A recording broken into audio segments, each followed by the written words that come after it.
I've got good news. During the break, I talked to my mom on the phone, and she gave me permission. She said, Randy, that's what she calls me, or Ran. Ran, you don't have to cover Obama's speech anymore. I said, really, Mom? She said, yes, honey. I know that it's bothering you. Just leave it. Okay, I've got permission. I don't have to talk about Obama's speech anymore. I'll make a couple quick comments, and then we'll move on to other interesting things, like the disaster of Haley's, what's her name? Governor Haley.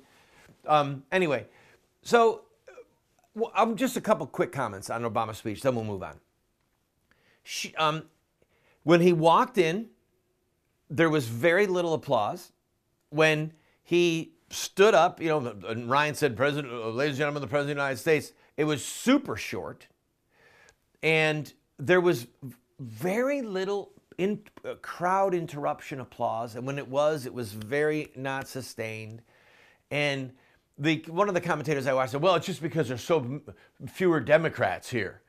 Well, there's fewer Democrats because of him. And then it was Obama making his little comment about, the one thing I have to admit on my watch, the rancor has gotten worse. Well, the rancor has gotten worse because of him. He's so arrogant and he's not intelligent. That's the most dangerous combination on the face of the earth, in my opinion, okay? Somebody who is ignorant and arrogant. Because if they're stupid or not wise or whatever adjective you want to give them, and they're arrogant, well, then they're full of bluster and they're going to try and do things. They're going to go a step too far or 5 steps too far, a bridge too far. And that's what we're dealing with Obama. A man who is ignorant and arrogant and an ideologue. He's an ideologue. He is committed, I beg your pardon. He is committed to his ideology. The facts be damned, okay? The facts on the ground be damned. He does not care because he's ignorant and he's arrogant. You could show that man proof that where there are more private owners of guns, that there is less crime, things are safer. You could show him proof until the end of time. And he is never going to abandon his ideology that he should have guns and his bodyguards should have guns. But the rabble, like the rest of us, no. So anyway, it was great to see him not get a lot of applause. It was embarrassing for me. I didn't like seeing Ryan there. Speaker Ryan, he looked like a kid. And his facial expression was just, it was wanting. I'll leave that at that. We'll focus on Ryan more in the future. He's part of the establishment problem. Other than that, it was a pathetic speech. It was pathetic. He got a couple good laughs at the beginning, but I don't have to talk about the speech anymore because my mom told me. We all have to have people that give us permission. All right, let's talk about Nikki Haley. My wife and I were sitting there, incredulous. Incredulous.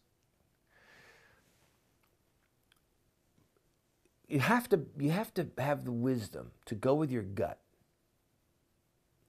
and to go with your ethics, if your ethics are sound, right? Obama's ethics are screwed up, so you don't want to go with his ethics. But your ethics, if you're God-centered, Christ-centered in his laws, the Ten Commandments, the Sermon on the Mount, the principles that Christianity has taught and held for 200 or 2,000 years, if you're centered right, and you can listen to what's being said and to what's not being said, then you're going to be okay. Now, the reason I say that is because when Obama's speech was done, everyone on the left was like, that was a great speech. And everyone on the right was saying, that was a horrible speech. So then we have Nikki Haley give her response, and Charles Krauthammer, who is our enemy, remember that, okay? The guy who's kind of stiff, and he's on Fox News, and he speaks like he's very intelligent. He's not our friend, okay? He's not our friend. Ideologically, he is an adversary. He's part of the problem. He went on and on about how wonderful Nikki Haley's speech was. I thought, you have to be kidding me. It was boring. It was an attempt to be the not Ted Cruz, not Ben Carson, not Donald Trump, frantic little thing from the RNC. I want to know who wrote the speech. I was sitting there listening. This is blather. Who wrote this stuff?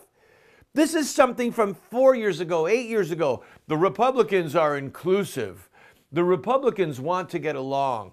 We're the good guys. When a crisis hits us, we give hugs. I watched it. Please save me. My only consolation. Calm down, Randall. You see, I'll say my only consolation was that so few people were watching it. All right? There's an upcoming debate. There's another Republican debate coming up very soon. There'll be 20 million, 25 million people watching that.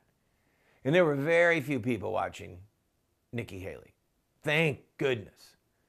Because I'd sooner move to Antarctica than to follow the blather that woman was bringing.